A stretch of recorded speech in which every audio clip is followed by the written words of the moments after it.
혹시 진퇴양난이라는 사자성어를 들어보셨나요? 진퇴양난.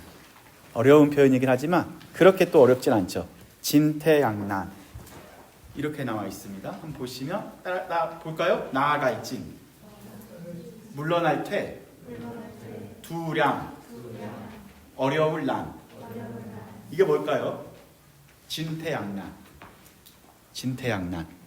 앞으로 나아가지도 못하고 뒤로 돌아가지도 못하는 그러한 상황을 이야기할 때 쓰는 표현입니다. 우리가 앞으로 가게 되면 어떻게 되는 걸까요? 죽게 되고, 뒤로 가도 그런 전쟁 때 쓰여졌었던 중국에서 많이 사용했었던 사자성어이기도 합니다. 사랑하는 성도 여러분들, 우리 진퇴양난의 상황을 경험해 보신 적이 있나요? 아니, 나는 매일 경험한다, 그런 분도 있겠죠. 결코 쉽지 않은 것이 우리의 삶입니다. 직역하면 나아가기도 어렵고 물러서기도 어려운 상황을 표현했었을 때 쓰는 표현이 진퇴양난입니다. 오늘 여러분들과 읽었었던 이스라엘 백성들의 상황이 바로 이러한 진퇴양난의 상황이었습니다.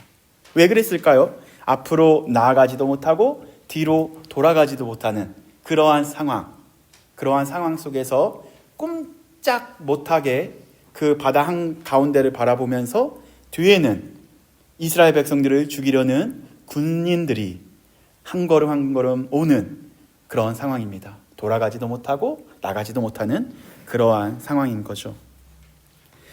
우리가 이 상황, 이스라엘 백성들은 하나님께서 출애굽을 약속하셨죠. 이젠 너희들은 가라. 우리가 10가지 재앙을 다 같이 살펴봤습니다. 저번 주에 왔었던 우리 학생에게 물어봤어요. 가장 기억에 남는 게 뭐예요? 라고 물어보니까 10가지 재앙이라고 하더라고요. 피게이파, 우매, 가족, 흑장미, 그게 가장 기억에 남는다고 합니다. 이렇게 10가지 재앙을 통해서 하나님께서 누구를 이기신 거죠? 이스라엘 백성이 아니라 애굽의 신들을 하나님께서 하나하나 정복하면서 10가지 재앙을 다 정복하십니다. 다 이기셨습니다. 이젠 너희들은 자유할 거야. 이젠 노예가 아니라 새로운 삶을 살 것이다 하면서 그들을 풀어줍니다. 그래서 드디어 그들은 누구와 함께? 모세와 함께 새로운 삶을 위하여 한 걸음 한 걸음 발걸음을 시작한 거죠. 그들은 어떠한 하나님인지를 한 번에 경험을 했습니다.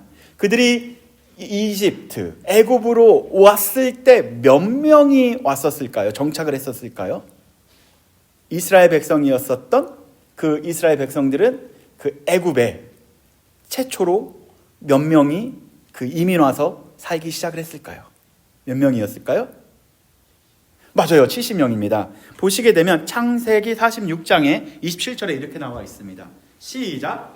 애굽에서 요셉이 낳은 아들은 2명이니 야곱의 집사람으로 애굽에 이른 자가 모두 몇 명이라? 70명이더라. 다시 말해 애굽이 요셉의 총류가 됐죠. 그죠? 그래서 요셉 가족들이 모두 그 도시 한가운데 거대한 강대국 한가운 이집트에 정착하기 시작을 합니다. 정착한 멤버는 몇 명이라고요? 70명으로 시작을 하죠. 그런데 1년이 지나고 2년이 지나고 3년이 지나고 430년이 지납니다. 몇 명으로 늘어났을까요? 몇 명으로 늘어났을까요? 생각보다 많은 사람이 이렇게 늘어났습니다. 출애굽기, 오늘 본문 보기 전에 출애굽기 12장 37절에 이렇게 나와 있습니다. 볼까요? 몇 명이나 늘어났는지? 시작. 이스라엘 자손이 람셋을 떠나 숫곳에 이르니 유아 외에 보행하는 장정이 몇 명이래요? 60만 가량이라. 유아를 제외하고 걸을 수 있는 어른만 몇 명이래요? 60만 명. 430년이 지나고 나서 이제 이스라엘 백성들은 이집트에 거주한 이민자들이 몇 명이 된 거예요? 몇 명이 된 거라고요? 예? 60만 명. 60만 명이 적은 인원일까요?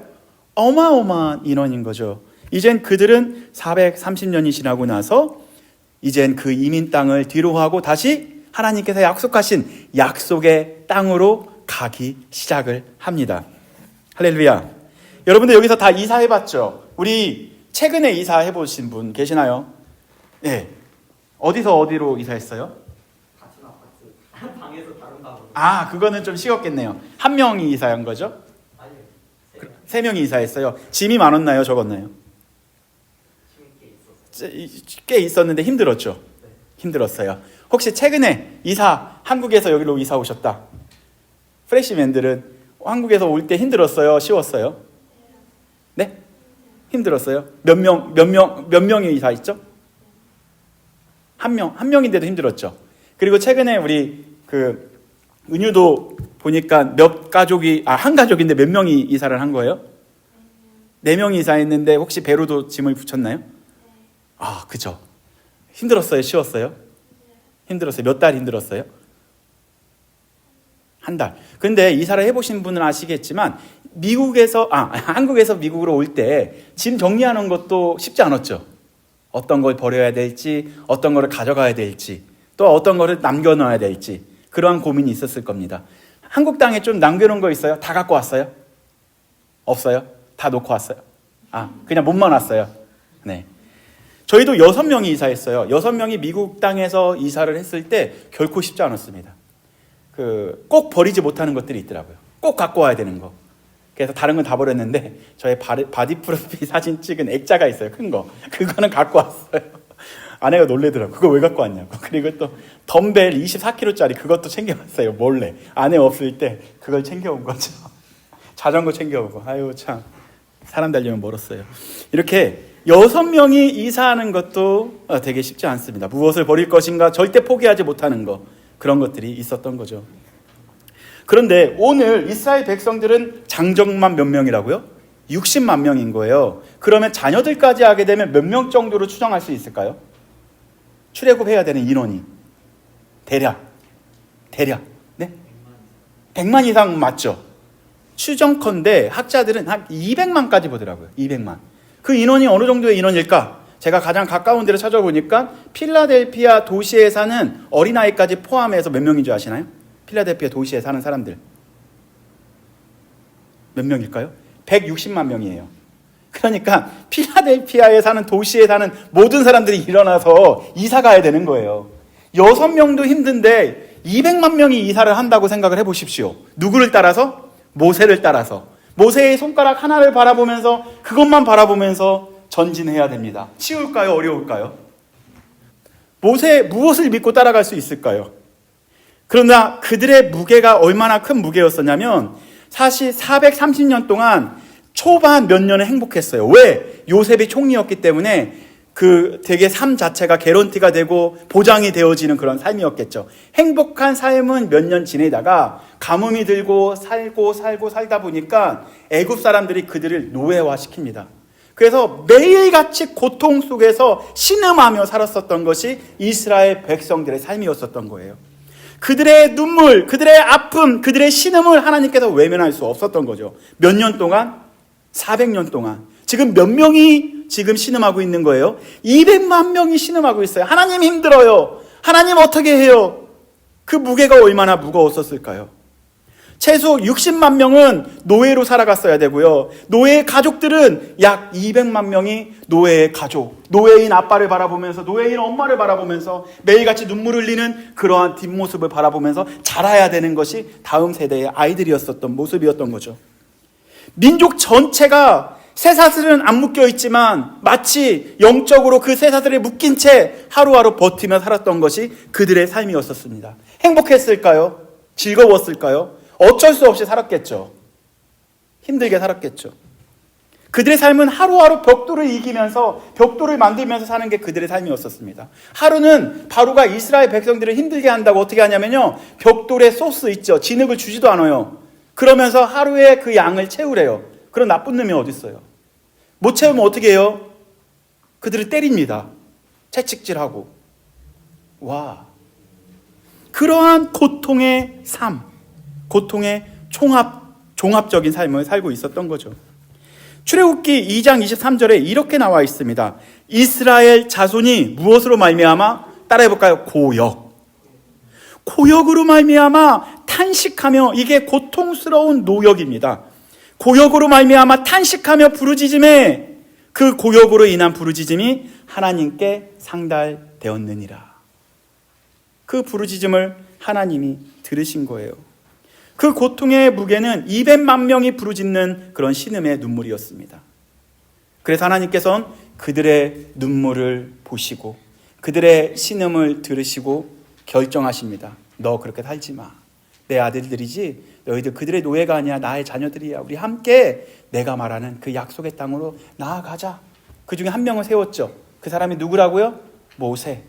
너가 이제 이들을 200만 명을 이끌어 새 땅으로 갈 것이다. 그들을 구원할 것이다. 약속하시며 그들을 이끌어내기 시작을 합니다. 드디어 바로와 애국가의 모세는 전쟁을 통해서 자유로워졌죠. 그래서 너희들 챙길 수 있는 것 다 챙기지 말고 가장 가볍게 와 해서 그냥 옷만 챙기고 하나님을 믿으면 모세 이야기를 들으면서 결단을 합니다. 아, 이제 자유로워지는구나. 하나님께서 약속하신 그 땅을 향해 다 같이 일어나자 해서 가족들이 다 같이 짐을 싼 거예요. 누굴 바라보면서? 모세를 바라보면서. 아, 하나님께서 우리에게 자유를 주셨다. 이제 갈 것이다 하면서 가게 됩니다. 이곳을 지나 저곳을 지나고 해서 바다 앞에서 잠깐 장막을 칩니다. 장막을 쳐요. 그런데 거기까지는 괜찮았어요. 와, 새로운 땅으로 가니까 얼마나 행복할까. 새로운 땅에서 가족들과 자유로운 몸으로 살면 얼마나 행복할까. 기대감에 차서 한 걸음 한 걸음 왔는데 앞에 바다가 있는 거죠. 그 바다 한가운데를 앞에 두고 장막을 칩니다. 200만 명이 장막을 치려고 생각을 해봐요. 힘들까요? 쉬울까요? 예, 1번 힘들다. 2번 더 힘들다. 똑같네요. 네. 힘들었을 거예요. 200만 명이 그 바닷가 한가운데는 아니죠. 앞에 두고 장막을 치고 잠깐 눈을 이렇게 감습니다. 그런데 뭔가 뒤가 싸한 거예요. 먼지가 먼지 구름이 생기고 그리고 무슨 말 발굽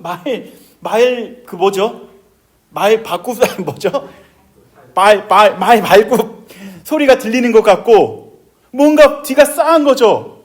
아니나 다를까 바로가 마음이 바뀌어버린 거죠. 너희들 떠나라고 얘기했는데 내가 실수했다. 아니야, 너희들 못 떠나 하고서 바로가 마음이 변신을 합니다. 한번 볼까요? 14장 2절 먼저 볼게요. 시작. 이스라엘 자손에게 명령하여 돌이켜 바다와 믹돌 사이에 비하히롯 곧 바알스분 맞은편 바닷가에 장막을 치게 하리라. 지금 이미 이스라엘 자손은 장막을 쳤어요. 그 다음 구절을 한번 보면 굉장히 흥미로운 질문이 생기는 구절이 등장을 합니다. 장막을 치고 있을 때 애굽의 상황을 볼게요. 다들 신나게 장막을 치고 있었는데 동시에 그 상황에 애굽의 상황은 어떠했는지 같이 장면을 볼 수 있습니다. 애굽의 상황입니다. 시작. 그 백성이 도망한 사실이 다 같이 읽어볼게요. 애굽 왕에게 알려짐에 바로와 그의 신하들이 그 백성에 대하여 마음이 변하여 이르되 우리가 어찌 이같이 하여 이스라엘을 우리를 섬김에서 놓아 보내었는가 하고, 이게 뭐냐면 보내기로 결정했는데 일할 사람이 없는 거예요. 노동자들이 없는 거예요. 자기네들의 배를 채워줄 사람이 없는 거죠. 후회한 거죠. 그죠? 그래서 그 이야기를 누구에게 얘기한 거예요? 바로에게 이야기한 거예요. 누가요? 애굽의 민족들이 왜 보내줬어요? 왕 보내면 안 되죠. 다시 잡아와요 라고 이야기한 거예요. 그게 누구에게 들린 거라고요? 바로에게 들린 거예요. 바로 왕, 자기가 왕이면서 이렇게 다른 사람처럼 얘기해요. 도망한 사실이 애굽 왕에게 알려지면, 알고 있었잖아요. 바로가 보냈잖아요. 근데 애굽 왕에게 알려졌대요. 이거 무슨 말이에요? 보낸 사람이 누구예요? 바로예요. 그런데 그 애굽 왕에게 알려졌대요. 애굽 왕이 바로예요. 바로가 애굽 왕이고요. 모순인가요? 아닌 거죠? 네, 책임 회피인 거죠. 자기가 보내놓고 나서 백성들이 원망을 하니까 이런 식으로 쓴 거겠죠. 그들이 그래서 신하들이 그 백성에 대하여 마음이 변하여, 바로와 그의 신하들, 그러니까 바로와 백성들이 다 후회한 거죠. 마음으로 후회한 거죠. 그래서 어떻게 했을까요? 이르되 우리가 어찌하여 이같이 이스라엘을 우리의 섬김에서 놓아 보내었는가. 세상이요 아무리 여러분들에게 잘해줘도요, 여러분들이 신하로 만들어 하고 싶어 하고요, 노예로 만들고 싶어 한다라는 거죠. 자녀로 만들고 싶어 하지 않는다라는 거죠.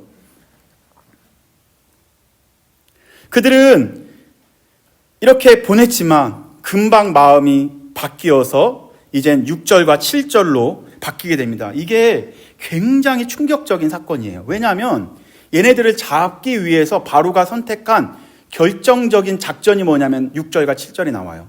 얼마나 완악한지를 볼까요? 한번 볼게요. 6절 보니까 바로가 곧 그의 병거를 갖추고 뭐래요? 그의 병거를 갖췄어요. 갖추고 그의 백성을 데리고 갈새 선발된 병거는 뭘 이야기하는 걸까요? 선발된 병거. 선발된 병거. 특수부대를 이야기하는 거겠죠. 특공대를 얘기하는 거겠죠. 해병대처럼 수색대. 네. 그러한 특공부대를 몇 대? 선발된 병거 600대와 여기까지 끝이에요. 그들을 앞장 세우고 그들을 따르게 하는 사람들 볼까요? 애굽의 모든 병거, 어떤 병거? 야, 나쁜 놈, 아니, 나쁜 사람 아니에요? 이거는 전쟁 선포예요. 뭐래요? 모든 병거를 동원했대요.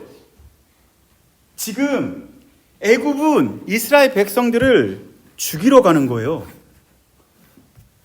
그렇지 않아요? 죽이던지 아니면 다시 노예로 데려오던지 전쟁을 선포해버린 거죠. 모든 군인들을 동원해서 그들을 다시 데려오기로 그들이 결정을 한 거예요. 그런데 지금 이스라엘 백성으로 다시 돌아가 볼까요? 이스라엘 백성들은 하나님을 믿고 왔어요.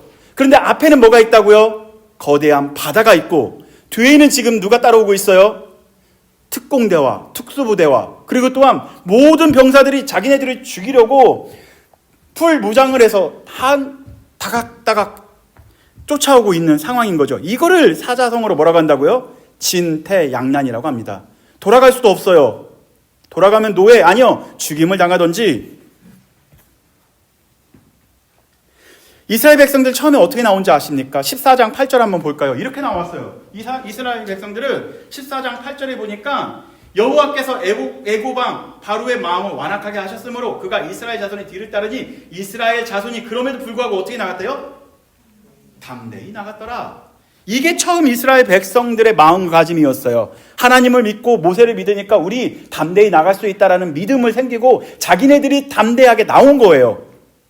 그런데 진퇴양난의 상황에 이르다 보니까 그들의 마음이 또 바뀝니다. 어떻게 바뀌었는지 한번 볼까요? 10절 먼저 보도록 하겠습니다. 담대했었던 그 마음이 진퇴양난, 앞에가 막히고 뒤가 전쟁 자기를 죽이려고 오는 상황에 처하니까 그들의 마음 상태가 어떻게 바뀌었을까요? 시작! 바로가 가까이 올 때에 이스라엘 자손이 눈을 들어 본즉 애굽 사람이 자기를 뒤에 이른지라 이스라엘 자손이 심히 두려워하고 뭐래요? 담대함이 두려움으로 바뀐 거예요. 어떻게 한 거예요? 두려워서 부르짖기 시작을 한 거예요. 부르짖는다라는 게 기도했다라는 것이 아니라 원망하기 시작을 했었던 거죠. 어떻게 원망했냐면 11절에 나와요. 내용이 이렇게 나옵니다. 볼까요? 11절에 이렇게 나와 있습니다. 시작. 예. 그 다음. 그들이 또 모세에게 이르되 애굽에 뭐가 없어? 매장지가 없어. 매장지가 뭐예요? 무덤이에요. 무덤이 없어. 너희들이 우리를 이끌었냐? 너무 당황스럽지 않아요? 자기네들이 담대하게 나온 거잖아요. 그죠? 근데 지금 누구에게 책임을 돌리는 거예요? 당신이 우리를 이끌어내었냐? 그건 거예요. 모세 너 때문에 우리 죽게 됐어. 그 얘기인 거잖아요. 그죠? 당신이 우리를 이끌어내어 이 광야에서 죽게 하느냐? 여기서 죽게 하느냐? 어찌하여 당신이 또 당신이에요. 우리를 애굽에서 이끌어내어 우리에게 이같이 하였느냐? 또 볼까요? 와, 우리가 그들이 이제 거짓말까지요. 잘 볼까요? 우리가 애굽에서 당신에게 이른 말이 이것이 아니냐? 그때 이야기했대요. 이미 이야기했대요. 이르기를 우리 내버려 둬라. 그냥 여기 살게. 그렇게 이야기했었다라는 거죠. 그렇게 말을 했는데 왜 그렇게 내버려 두지 않고 우리를 이끌어 와서 여기서 죽게 하느냐? 그렇게 말한 거예요. 그죠? 그 다음 거 다 같이 읽어볼까요? 우리를 내버려 두라. 시작. 우리가 애굽 사람을 읽어볼까요? 시작. 우리가 애굽 사람을 섬길 것이라 하지 아니하였더냐? 애굽 사람을 섬기는 것이 광야에서 죽는 것보다 낫겠노라. 이렇게 이야기했다라는 거죠. 몇 명이? 200만 명이. 이해되긴 되죠? 그런 상황 속에서 누군가에게는 이러한 상황을 돌리고 싶긴 하겠죠.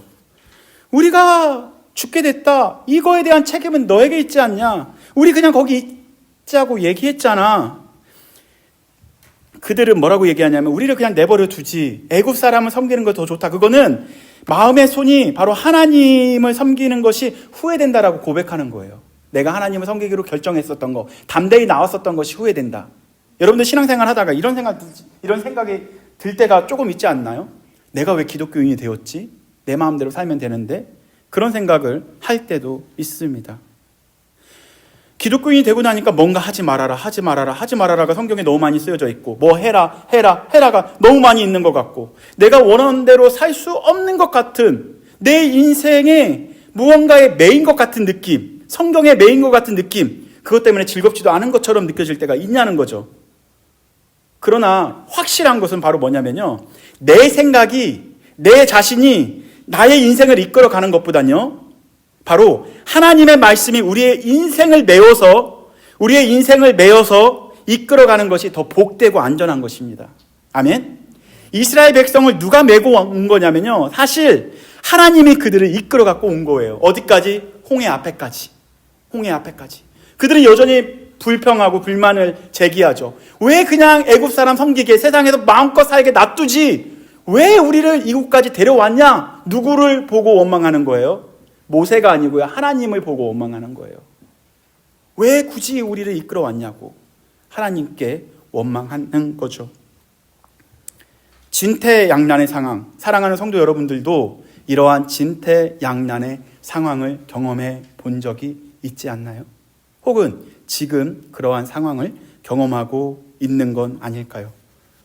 앞에도 보이지 않고 뒤를 보면 두려움 뿐이고 사방에 막혀 답이 없다고 느껴질 때, 저도 곰곰이 생각을 해봤어요. 하나님, 제 인생에 있어서 진퇴양난의 상황이 있었을까요? 한 거의 이틀을 저에게 질문했어요. 그런데 생각보단 제가 진퇴양난의 상황을 경험해 보지는 못했더라고요. 그런데 딱 한 번 경험한 적이 있어요. 언제였냐면 아이들이 6명이 아니죠. 아이들 4명이랑 저희 아내랑 함께 영종도로 놀러 갔어요. 영종도는 인천 그 공항 가는 길에 있어요. 거기 그 길이 있는데 거기가 왕복 4차선이죠. 그죠? 왕복 4차선입니다. 그런데 돌아오는 길에 뭔가 배가 너무 아픈 거예요. 이거는 신호가 어떤 신호냐면 그냥 화장실 신호가 아닌 거였어요. 배가 뒤틀릴 정도로 아픈 거예요. 네.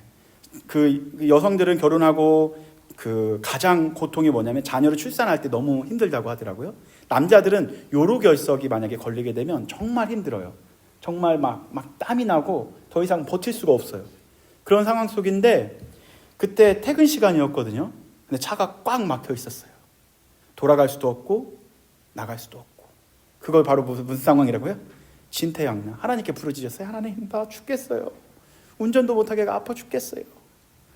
그런데 갑자기 옆에 뭔가 반짝거리면서 차 한 대가 지나가고 있는 모습을 보고 저희 아내가 창문을 열어서 큰 소리로 부르짖어요.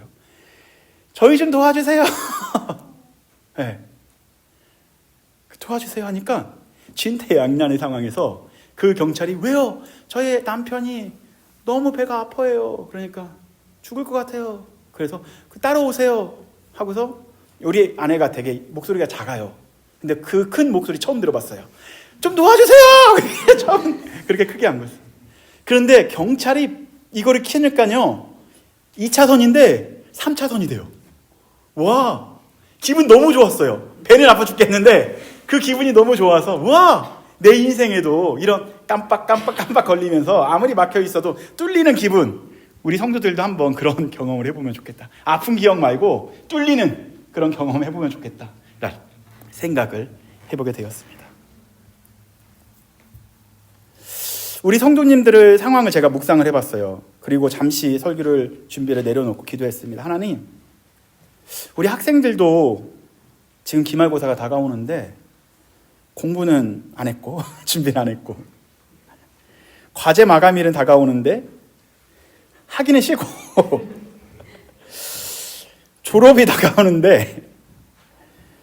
취업에 대한 불안감은 있고 4학년이 있고 우리 교회는 4학년 아니면 1학년만 거의 있더라고요.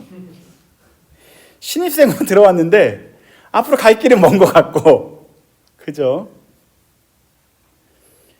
회사를 다니는데 집에 와서 답도 없어 보이고 좌절할 때, 사업을 시작했는데 매출이 생각보단 잘 나오지 않을 때, 그런데 직원들의 월급날은 다가올 때, 월급날을 받은 것 같은데 나가야 할 돈이 월급의 액수보단 컸을 때, 그런 마음의 상심이 클 수밖에 없겠죠. 과연 이러한 현실을 살아가고 있는 성도들에게 이 말씀이 어떻게 위로가 될까? 어떻게 격려가 될까? 라는 생각을 하면서 잠시 멈춰놓고, 하나님, 우리 학생들, 다음 세대 아이들, 그리고 우리 성도님들 주님께서 지켜달라고, 위로해달라고, 격려해달라고 잠깐 기도하고 다시 본문으로 돌아왔습니다. 그래서 우리가 과거로 우리가 한번 들어가 볼까요? 그러한 진퇴양난에 있었을 때 이스라엘 백성들은 어떻게 했는지 한번 보도록 하겠습니다. 아니, 진퇴양난에 있었을 때 이스라엘 백성들은 우왕좌왕했었죠. 그런데 그 상황에서 하나님은 어떻게 하셨는지 한번 13절 말씀을 보도록 하겠습니다. 다 같이 읽어볼까요? 시작! 모세가 백성에게 이르되 너희는 두려워하지 말고 가만히 서서 여호와께서 오늘 너희를 위하여 행하시는 구원을 보라. 아멘. 여기까지만 볼까요? 뭐래요? 세 가지죠. 첫 번째 뭐래요? 두려워하지 말아라. 두 번째 뭐래요? 가만히 서라. 세 번째 뭐래요? 구원을 보라. 아멘. 아멘. 하나님께서 명령하신 거예요. 진퇴양난에 있는 여러분들 상황 어려운 거 제가 100% 공감을 하지 못하더라도 하나님께서는 이렇게 말씀하십니다. 그들 역시 하나님 방법이 없어요, 답이 없어요 하니까 이렇게 말씀하신 거예요. 두려워하지 말아라. 가만히 서라. 구원을 봐라. 제가 여러분들에게 해줄 수 있는 말은 이거밖에 없더라고요. 와, 무책임한 것 같지만 하나님께서 이렇게 말씀하셨다라는 거예요. 두려워하지 말라는 것은 히브리어로 따라해볼까요? 야레예요. 야레. 옆 사람에게 야레 해볼까요? 야레. 이때 한번 야 한번 해보죠. 야레. 한번 해봐요. 한번. 네. 자기보다 나이가 많은 사람한테 하십시오. 야레. 그렇다고 막 야리지 마시고요. 야레. 야레라는 단어는 문맥에 따라서 다르게 번역해요. 아빠한테 야레야만. 네. 야레라는 것은 문맥에 따라서 그 경외하다라고도 번역할 수 있어요. 두려워하다라고 번역할 수도 있어요. 그러니까 세상을 향해서는 그 로야레라고 해야 돼요. 내 야레. 그건 뭐냐면 두려워하지 말아라. 그런데 하나님을 향해서는 어떻게 해야 될까요? 야레 해야겠죠. 레를 빼야겠죠. 세상을 두려워한다라는 것은 하나님을 야레하지 않는 거예요. 우리가 세상을 매 야레하려면 하나님을 야레하면 되는 거예요. 우리가 세상을 야레하기 때문에 하나님을 로 야레하고 있습니다. 로 포보스하고 있다라는 거죠. 다시 말해 이런 상황 속에서 첫 번째 명령하셨던 것은 너희들은 나만 바라봐라. 나를 경외하라. 세상을 두려워하지 말고 하나님을 경외하라 라고 말씀하시는 거죠. 두 번째는 뭐냐면 따라해볼까요? 히치아부. 히치아부. 히치 때려볼까요? 히치아부. 재미없어요. 이건 바로 뭐냐면 가만히 서라라는 것이 아니라 잘 보면 흔들릴 수밖에 없는데도 불구하고 굳게 서 있어라. 그 자리를 지켜라. 믿음을 지켜라. 그건 거예요.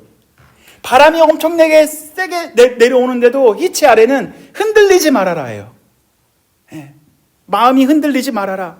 끝까지 믿음의 자리를 지켜라.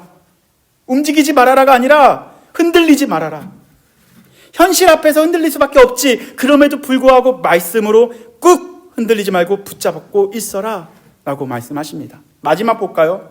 마지막은 바로 뭐냐면요. 그들은 이러한 현실 앞에서 흔들리기도 하고 또한 원망도 합니다. 세상을 두려워하기도 합니다. 그러나 마지막으로 하나님께서 하셨던 말씀은 다음과 같습니다. 구원을 보라. 아멘. 뭐라고요? 구원을 보라. 고난이라는 것은요. 종종 우리에게 구원을 보게 합니다. 아멘. 고통을 통해서 우리는 하나님의 마음을 보게 합니다. 아멘. 여러분들이 맞이하고 있는 그러한 고통, 어려움, 답이 없으니 하나님을 바라보게 하는 하나의 통로가 될 수 있다는 거죠. 그러나 두려워하지 않고 가만히 서 있고 구원을 보기 위해서는 무엇이 전제되어야 할까요? 따라해 볼까요? 하나님. 하나님이 전제가 되어야만이 두려워하지 않을 수 있습니다. 그리고 흔들리지 않을 수 있습니다. 구원을 볼 수가 있습니다. 그래서 하나님께서 직접 말씀하십니다. 14절 말씀, 14절 말씀, 14절 말씀. 다 같이 이건 외워볼까요? 오늘 설교 제목에 쓰여져 있는 말씀입니다. 다 같이 외워보겠습니다. 시작! 여호와께서 너희를 위하여 싸우시리니 너희는 가만히 있을지니라. 아멘. 이게 복음인 거예요. 가만히 있으래요. 신앙으로 버티래요. 누가 싸우신대요? 하나님이 싸우신대요. 싸우시다라는 표현은 영어에도 없고 한국어에도 없는 문법이 하나 있어요. 따라해볼까요? 미완료 시제. 뭐라고요? 아직 완료되지 않은 시제예요. 싸운다라는 것은 내가 전에도 싸웠지만 미완료 시제는 내일도 싸울 거야. 그러나 미완료 시대는 내일 모레도 싸울 거야. 그리고 2000년 이후에도 싸울 거고 앞으로도 싸울 거고 예수님 오실 때까지 싸울 거야. 그것이 바로 미완료 시대인 거예요. 미완료 시대는 언제까지 이어졌을까요? 2000년 전 예수 그리스도께서 십자가에 못 박혀 돌아가셨을 때까지 싸움은 계속되었습니다. 그러나 거기서 멈추지 않았어요. 그것도 미완료 시제예요. 사실 지금 살아가고 있는 이 시점에도 하나님께서 우리를 위해서 싸우신대요. 아멘? 누구를 위해서 싸우신다고요? 옆 사람에게 얘기해 볼까요? 당신을 위해 싸웁니다. 누가? 하나님께서 당신을 위해 싸운대요. 예. 언제까지? 주님 다시 오실 때까지. 누가 싸운다고요? 하나님이 싸우신대요. 여러분들 하나님은 다 잘 싸울 자신 있어요? 저 복서예요. 하나님 한 방에 나가요. 예, 가만히 있어야죠. 하나님 앞에서. 그죠? 그렇다고 우리가 가만히 있으라는 게 그냥 아무것도 하지 말고 회피하라가 아니에요. 끝까지 발버둥 치라예요. 발버둥 쳐라. 어디로? 현실 앞으로. 현실 앞으로. 이거는 전투만을 이야기하는 것이 아니고요. 대적에 맞서서 내가 보호할게 해요. 이 싸운다라는 것은 내가 보호할게. 내가 지켜줄게. 내가 안아줄게. 감히 너 누가 때릴 수 없어. 내가 대신 싸워줄게. 누구를 위하여? 너희를 위하여. 이게 하나님의 명령이었다라는 거죠. 여전히 이 단어는 계속 지속되는 거죠. 살리시고 먹이시고 회복시키십니다. 저는 이 싸움의 절정을 한번 봤어요. 언제였을까 생각을 하니까 이게 닫혀버렸네요. 끝나라는 하나님의 명령인지 모르겠지만 그래도 좀 보겠습니다. 아까 영종도 얘기했죠. 좀 더 내려갈게요. 네, 여기 있네요. 이 싸움의 절정은 언제였냐 생각해 보니까 하나님의 싸우심의 절정은 언제였었을까요? 어디였었을까요? 하나님의 싸우심의 절정은 2000년 전이었었어요. 어디였었을까요? 따라해 볼까요? 갈보리. 갈보리. 어디에서? 십자가에서. 누구를 위한 싸움? 우리를 위한 싸움. 그게 절정이었던 거예요. 그 싸움을 하나님께서 직접 하신 거고 하나님이 이기신 거예요. 누구를 위하여? 죄인인 나를 위하여. 사실 우리의 매장지가 거기 있었어요. 2000년 전에 영원히 죽을 수밖에 없는 십자가에 매달려야 되는 인생이 우리의 인생이었던 거죠. 그러나 하나님께서 싸우신 거예요. 너희들이 굴러가면 안 돼! 사망이 아니고 너희들은 생명이야! 그래서 그분께서 직접 가신 곳이 십자가라는 거죠. 그런 차원에서 우리는 옛사람이 아닌 거고요. 새 사람이 된 거고요. 아멘? 우리는 예수 그리스도께서 2000년에 그 싸움에서 이기셨기 때문에 우리도 지금 이 싸움에서 이길 수밖에 없는 존재예요. 하나님과 함께 가면. 그렇기 때문에 여러분들 두려워하지 마시고요. 흔들리지 마시고요. 그리고 하나님의 구원을 보시기를 바랍니다. 예수님께서 다시 오시는 그날까지 항상 이기신다라고 약속하셨습니다. 한 번도 지금 창조가 되고 나서 싸움에서 지신 적이 없어요. 잠깐 물린 적은 있어도 다친 적은 있어도 항상 이기셨습니다. 그 이기신 그 하나님께서 여러분들의 삶에 개입하신다라는 거죠. 아멘. 그 하나님은 항상 승리하셨습니다. 승리하신 하나님을 붙잡으십시오. 하나님을 믿으십시오. 그리고 여러분들 그 홍해 바다가 있더라도 한 걸음 한 걸음 걸어가 보십시오. 믿지 못해도 돼요. 제가 이 말씀을 준비하면서 결론으로 했을 때 이런 고민을 했었어요. 과연 홍해가 왜 갈라졌을까? 200만 명이 있었지만 사실 홍해 앞으로 가라 했었을 때 누가 제일 먼저 홍해에 발을 내딛었을까? 우왕좌왕했겠죠. 우리가 만약에 2000년 전에 상황으로 돌아가 볼까요? 다 같이 컨트롤 C, 컨트롤 V 눌러서 글로 갔어요. 기린 형제가 얘기하겠죠. 야 유진아 너가 가라. 얘기하겠죠. 너가 먼저 발 대봐. 형님이 먼저 하셔야죠. 그렇게 얘기했겠죠. 아니면 그럼 우리 유빈이 시킬까? 그렇게 얘기했겠죠. 누가 믿음이 그래도 우리보다 좋으니까 한번 가볼래? 아니에요. 프레시맨이 훨씬 더 좋아요. 프레시맨 갔어요. 그러니까 우리는 그래도 이제 대학교 왔는데 그래도 어린아이들 한번 시킬까요? 은성이 은유가 막 가려고 해요. 부모 가만히 있겠어요. 거기 가면 죽을 수도 있는데 우리는 가지마 하고 안 했겠죠. 누가 거기에 제일 먼저 발을 내딛었을까요? 가면 죽을 수도 있는데. 그런데 누군가는 그 홍해 앞으로 걸어갔다라는 거죠. 그걸 뭐라고 할까요? 따라해볼까요? 믿음. 죽을 줄 알면서 그곳을 걸어가신 분은 한 분이 계십니다. 누굴까요? 예수 그리스도. 아멘. 누구 살리려고? 우리 살리려고. 여러분 살리려고. 아무도 가기 싫어하는 그런 홍해 바다를 앞에 두고 저벅저벅 그치 힘들지 알아. 내가 갈게.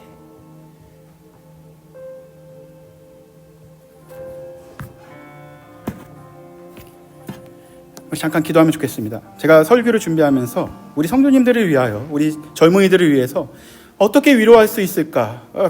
참 답이 없는 상황 속에서 하나님께 기도했어요. 하나님, 그 홍해가 갈라졌어요. 200만 명이 넘으려면 뉴욕 가는 길에 그 하이웨이보다 더 넓어야 되지 않을까요?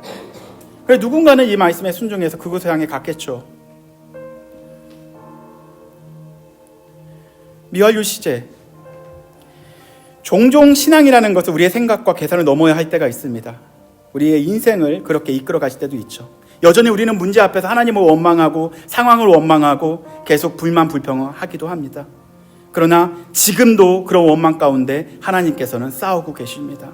그러니 두려워하지 마십시오. 그리고 흔들리지 마십시오. 그리고 하나님의 구원을 보십시오. 바다라는 것은요, 성경에서 종종 세상이라는 것을 의미하기도 합니다. 여러분들 세상을 향해 나가는 게 쉽지 않을 거예요. 왜냐하면 세상은 생각보다 강하거든요. 여러분들 넘어뜨리려고 우는 사자와 같이 기다리고 있거든요. 그러나 두려워하지 마시고요. 흔들리지 마시고요. 하나님을 믿어 그 세상을 향해 한 걸음 한 걸음 나가봅시다. 하나님께서는 여러분을 통해서 하나님의 일을 하실 것입니다.